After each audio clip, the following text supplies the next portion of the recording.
Investing में जितने लंबे समय के लिए आप इन्वेस्टेड रहेंगे उतना ज़्यादा रिटर्न्स मिलेगा कंपाउंडिंग के कारण।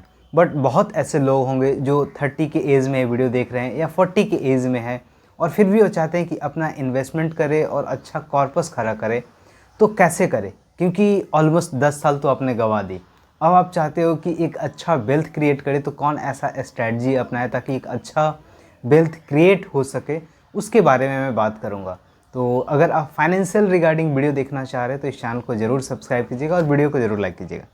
सो पहला चीज़ है, आपको एग्रेसिव जो है इन्वेस्टमेंट करना पड़ेगा, चाहे वो म्यूचुअल फंड के हो या शेयर मार्केट के हो। जितना आप एग्रेसिव रहोगे उतना ज़्यादा बेस्ट रहेगा। फॉर एग्जांपल, अगर आप 4-5 साल तक बहुत ज़्यादा इन्वेस्टमेंट कर रहे हो अप टू 50% तक और वहाँ से कुछ अच्छा रिटर्न्स आता है, तब आप लाइफ स्टाइल को मेंटेन कर सकते हो। तो मेरा ऐसा मानना है कि 4-5 साल तक जो है अपने जो भी एक्सपेंसेस है उसको कट करें और ज़्यादा से ज़्यादा जो है इन्वेस्टमेंट करें, चाहे वो म्यूचुअल फंड हो या शेयर मार्केट हो। ये मेरा पहला एडवाइस रहेगा। दूसरा, आप सिंपली रूल आप फॉलो कर सकते हो 25, 20 और 55 का। 25% आपका नीड के ऊपर खर्च करना, जो भी आपको ज़रूरत है मंथली बेसिस पे उस पे। 20% आपका वांट्स पे, यानी कि जो आपका इच्छा है उसको फिलफिल करना चाह रहे हो, जैसे मूवी देखना या बच्चे के साथ घूमना या कुछ बाहर आउटिंग पे खाना खाना, इस तरीके का कोई प्लानिंग है तो 20% उस पे। और 55% आपको सेविंग और इन्वेस्टमेंट पे जो है ध्यान देना चाहिए।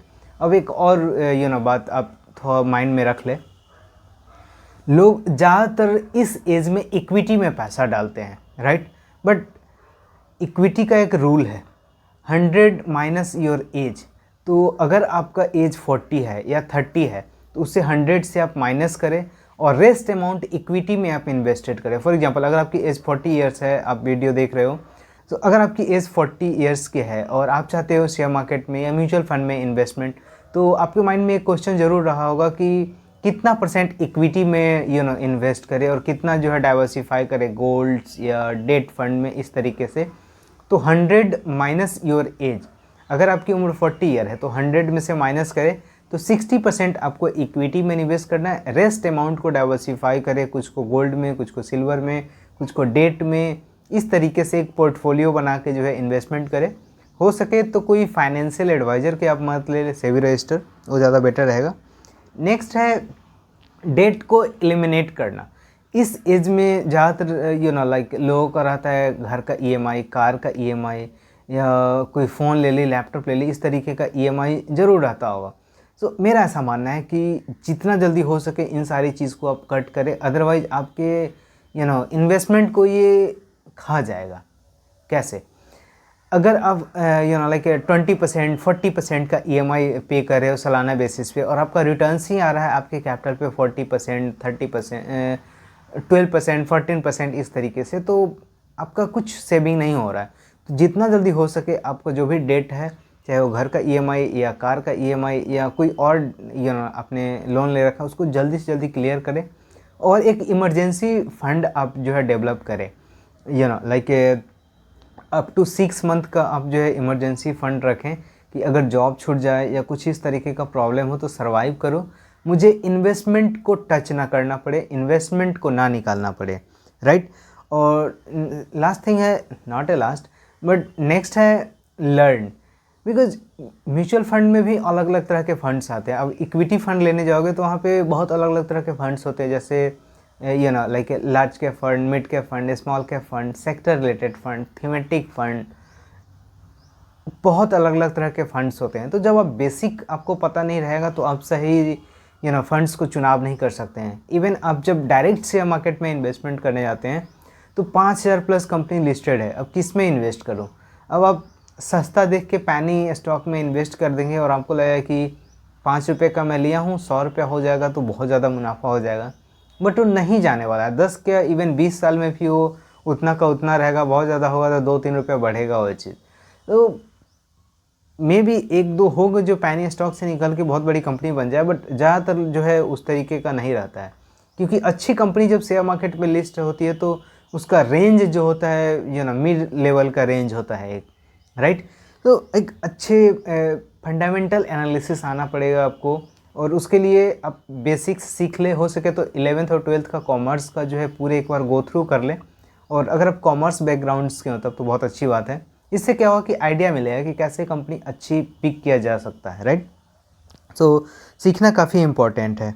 और नेक्स्ट है क्रिएट पैसिव इनकम, या अपने जो भी प्रोफेशन है उसमें आप जो है एक अच्छा इम्प्रूवमेंट लाए ताकि एक सैलरी हाइक हो सके।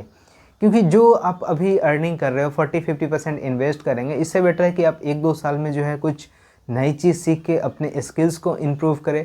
जैसे मैं जॉब भी करता हूँ और फाइनेंशियल रिगार्डिंग वीडियो बनाता हूँ, तो मेरा ये प्रोफेशन बन गया। मुझे अच्छा लगता है इस चीज़ में, मैंने पढ़ाई करी है और मुझे अच्छा लगता है। सो आपको भी कोई अच्छा प्रोफेशन है, जैसे आप आईटी में हो तो हो सकता है वेबसाइट बनाना या ऐप बनाना, इस तरीके का सर्विसेज आप चालू कर सकते हो साइड बेस से। या आप लाइक टीचर हो, ऑफलाइन पढ़ाते हो या स्कूल कॉलेज में पढ़ाते हो, तो ऑनलाइन आप स्टार्ट कर सकते हो। या बहुत ऐसे ऑप्शंस जो हैं, आप जस्ट नेट पे सर्च करेंगे, या आप ड्रॉप शिपिंग का बिज़नेस कर सकते हो, या कोई प्रोडक्ट सेलिंग का ऑनलाइन, जैसे अमेज़ॉन फ्लिपकार्ट पे रीसेलर बन के। बहुत ऐसे ऑप्शंस अवेलेबल है, वहाँ पे इस चीज़ को आप ट्राई कर सकते हो साइड इनकम को लेके। या फॉर एग्जांपल आप जिस भी फील्ड में हो तो उसमें इम्प्रूवमेंट करके भी आप जो है अच्छा कर सकते हो। आप मान लो इंजीनियर हो या डॉक्टर हो, और उसको आप चाहते हो कि अपने स्किल्स को और इम्प्रूव करें ताकि ज़्यादा से ज़्यादा पेशेंट आए, या इंजीनियर हो तो ज़्यादा से ज़्यादा आपको क्लाइंट्स आए आपके पास, इस तरीके से। तो कुछ स्किल्स को डेवलप करके 50% मैं बोलूँगा कि आपको एग्रेसिवली इन्वेस्टमेंट करना है। और अगर आप ज़्यादा पढ़े लिखे हैं और आपको शेयर मार्केट की समझ है तो डायरेक्ट शेयर मार्केट के थ्रू जाएं, या म्यूचुअल फंड के थ्रू भी आप जा सकते हो। जो आपको अच्छा लगे उससे आप चूज़ करें, और एक पोर्टफोलियो डाइवर्सिफाई करें। ऐसा नहीं कि एक कंपनी में इन्वेस्ट कर दिया शेयर मार्केट में, या लाइक म्यूचुअल फंड में पर्टिकुलर एक ही फंड में पूरा पैसा डाल ले जा रहे हैं, नहीं। एक पोर्टफोलियो डाइवर्सिफाई करके, क्रिकेट टीम की तरह। अपने क्रिकेट टीम में देखा होगा बॉलर्स भी होते हैं, बैट्समैन्स भी होते हैं, हिटर भी होता है, स्पिनर भी होता है, तो एक सारे का मिक्सचर होता है। सो एक मिक्सचर लेके चलेंगे तो लॉन्ग टर्म में अच्छा बेनिफिट मिलेगा। और अपने काम को एंजॉय करें, इन्वेस्टमेंट करें मंथली बेसिस पे, फैमिली के साथ स्पेंड करें। प्रॉब्ली 10 साल में अच्छा लाइक वेल्थ बन जाएगा। इवन अगर आप डायरेक्टली शेयर मार्केट में इन्वेस्ट करते हो तो म्यूचुअल फंड के भी थ्रू अच्छा वेल्थ बन जाएगा लॉन्ग टर्म में। आपको ये कैसा लगा? अगर आपका कोई सुझाव है और भी इम्प्रूवमेंट करने के लिए ताकि अच्छा वेल्थ बनाया जा सके, तो ज़रूर कमेंट्स में लिखें। और आपका कोई भी क्वेश्चन है उसको आप पूछ सकते हैं, ज़रूर मैं आंसर दूंगा। मिलते हैं नेक्स्ट वीडियो में। धन्यवाद।